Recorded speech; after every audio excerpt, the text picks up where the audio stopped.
Iniulat ni Defense Secretary Gilberto Teodoro sa congressional hearing ang budget ng DND para sa fiscal year 2025 na plano ng Philippine Navy na magkaroon ng mga bagong dry docks upang suportahan ang lumalaking naval fleet nito.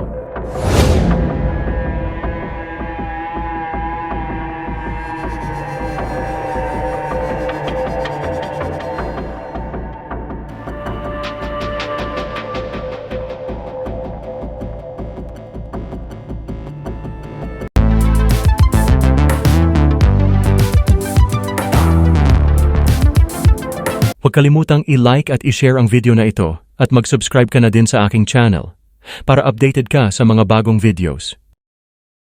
Sa ulat na isinapubliko ng Philippine Navy, ipinapakita nito ang intensyon na bumili ng 2 floating dry docks, isa para sa maliliit na barko na may kapasidad na 3,500 tons at isa pa para sa mas malalaking captail ship na may kapasidad na 8,000 tons.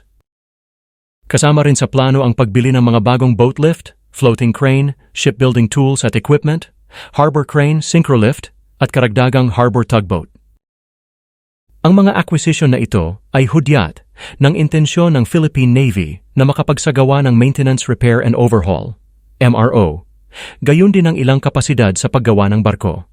Sa kasalukuyan, ang Philippine Navy ay may maliliit na floating dry dock at floating crane.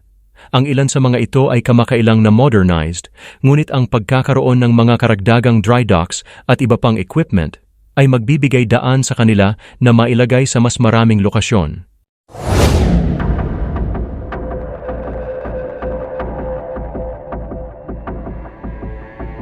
Ano ang masasabi nyo tungkol dito, mga kamix? I-comment nyo na yan.